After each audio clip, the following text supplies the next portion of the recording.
A Troubled Soul, The Early Life of Ricardo Lopez.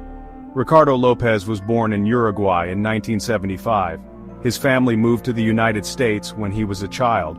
They settled in Georgia. Ricardo was a quiet and introverted boy. He struggled to fit in.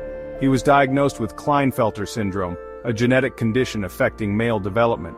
This made him feel different and fueled his insecurities. Ricardo often felt like an outsider. He retreated into his own world of fantasies and obsessions. Ricardo developed an early fascination with celebrities. His first infatuation was with actress Geena Davis. He wrote to her obsessively. He imagined a life with her. This pattern of fixating on unattainable figures would later resurface with devastating consequences. As a young adult, Ricardo worked as a pest exterminator. He lived a solitary life in a small apartment in Hollywood, Florida. He felt increasingly isolated and inadequate.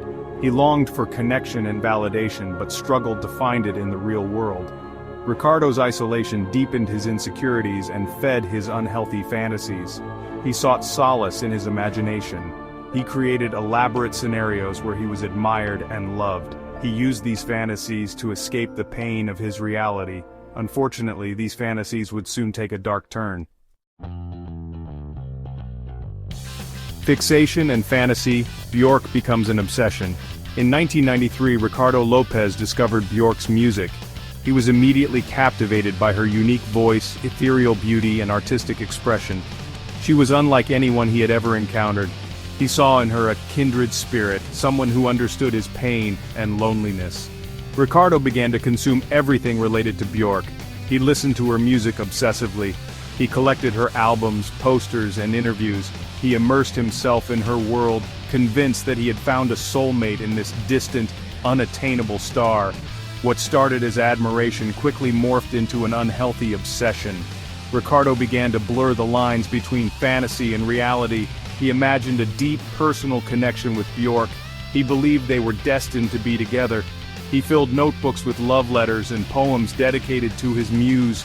He saw her as a goddess, an ethereal being who held the key to his happiness. Ricardo's fragile mental state deteriorated as his obsession grew. He became increasingly possessive of Björk, monitoring her every move through magazines and interviews. He saw any other man in her life as a threat, a rival for her affection. This possessiveness festered within him, eventually turning into a dangerous cocktail of jealousy, anger, and resentment. The trigger for his descent into violence would be Björk's relationship with Goldie, a black British musician. Descent into darkness, video diaries, and escalating plans. In 1996, Ricardo purchased a video camera. He began recording a video diary. It was intended to be a chronicle of his love for Björk. However, it quickly became a disturbing window into his unraveling mind. In his videos, Ricardo oscillated between professions of love for Björk and fits of rage directed at her and Goldie. He saw their relationship as a personal betrayal. He felt betrayed by the woman he had placed on a pedestal. His words were laced with racism and misogyny, revealing the depth of his prejudice and twisted perception of love.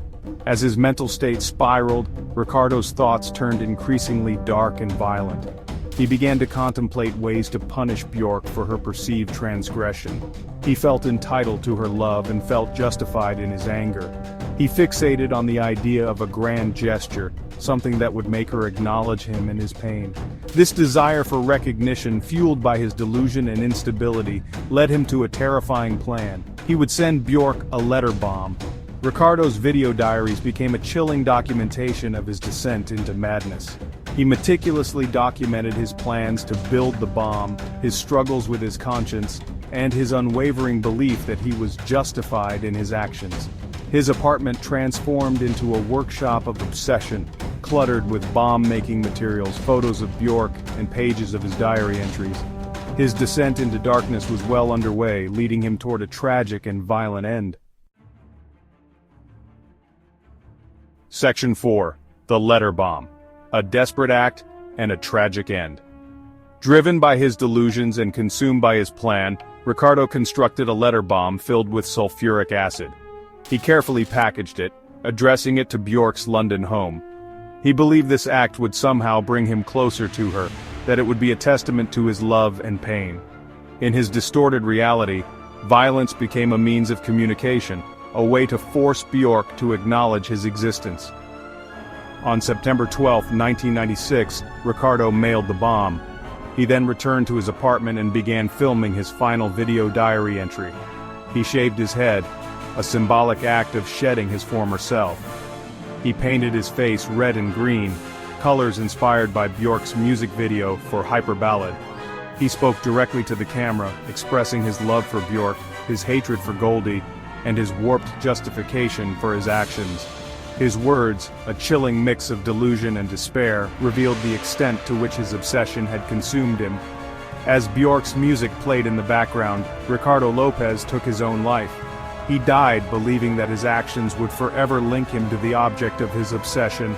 His final act was a tragic testament to the destructive power of unrequited love, mental illness, and the dangerous illusions created by celebrity worship.